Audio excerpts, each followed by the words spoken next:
She thought the marriage was over, then he returned different. My name is Sir Nicholas Bassa, and today, I bring you a story from the quiet suburbs of Charlotte, North Carolina. A story of love that faded under the weight of pride, and of a man who found grace in daylight. So I ask you, what does it profit a man to build towers of success if he loses the home that once gave him peace?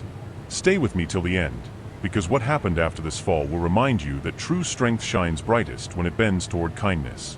And before we begin, don't forget to subscribe to Echoes and Struggles, where stories like this remind us that every scar can still hold light. Her name was Maya Thompson.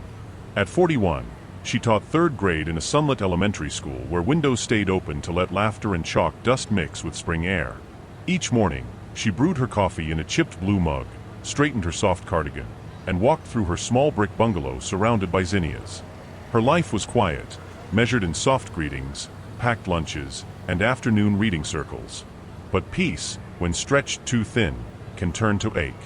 Her husband, Ethan Pierce, once filled their home with plans and promises. At 38, he was a real estate developer, tall, athletic, proud. His days belonged to skyscrapers, contracts, and polished shoes that clicked across marble floors. He loved sunlight too, but only when it reflected off glass towers.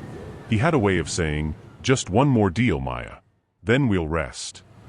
But that one more stretched into years.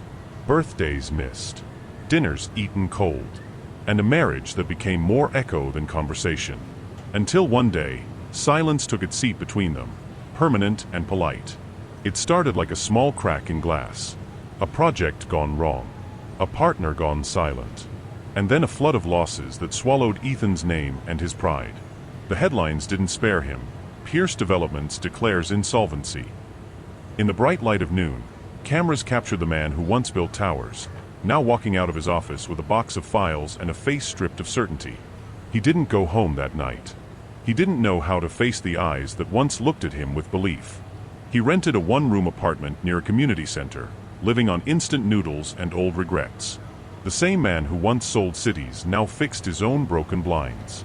He spent his days walking through Charlotte's bright streets, not in shame, but in search of silence that could heal. Then came a Saturday morning, the day his change began. It was bright, painfully bright, the kind of morning that made the world look clean again.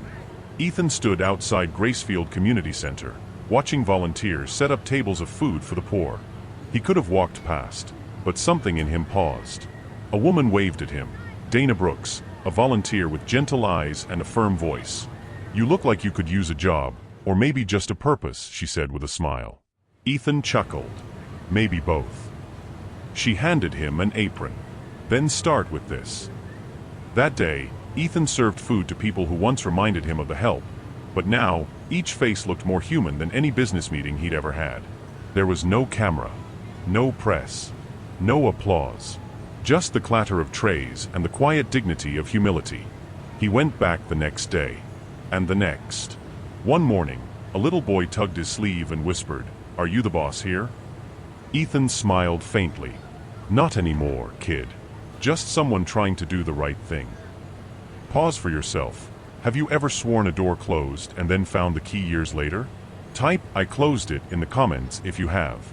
If you've been humbled by life and found a road to rebuild, share it. Your voice helps others see the path. The months passed. The same man who once ordered contractors around now swept floors, lifted boxes, and laughed freely. Maya heard about him, not from him, but from others. "Your husband helps at the outreach now," a church member told her one afternoon. "He even mentors the teens there." Maya smiled politely, unsure how to believe it. Then one bright Sunday, she decided to see for herself. The community park shimmered under sunlight, children running, food tables lined with smiles. And there he was, Ethan, in jeans and a blue volunteer t-shirt, hair windswept, sleeves rolled up, serving cold water to strangers. She almost didn't recognize him. Gone was the polished man who measured life in profit margins. Here stood someone simple, peaceful, someone reborn. He turned, their eyes met. Maya froze. He looked at her, unsure whether to smile or apologize.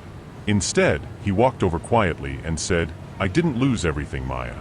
I just finally saw what I never built right." Tears welled in her eyes.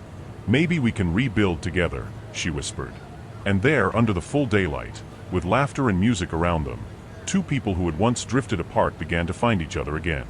Over the next year, Ethan kept showing up. Not just at the center, but at home. He helped paint the school fence with Maya's students. He started a small community housing project, building affordable homes with volunteer labor. The same hands that once signed million-dollar deals now held hammers and hope. Neighbors began to notice. "Did you hear about that man who lost everything but found himself again?" they'd say. It wasn't dramatic. It wasn't glamorous. But it was real. One morning, Maya watched him teaching a teenager how to fix a fence. Sunlight hit his face, and she saw it, not perfection but peace. She stepped outside, holding 2 cups of lemonade. He smiled when he saw her, wiping sweat from his brow. "Looks like you've found your purpose," she said. He grinned. "No, I found our purpose, serving the same people we once overlooked." Have you ever watched someone change, really change? Not in words, but in daylight actions? Type daylight change in the comments if you believe redemption still lives in small, steady deeds.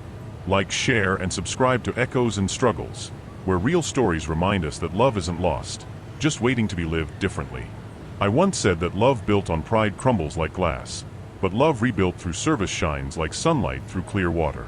Ethan Pierce's story isn't about one grand apology. It's about quiet work, about showing up when no one's watching. It's about the mercy of daylight, where change can be seen, measured, and believed. So I ask you again, are you building towers or bridges?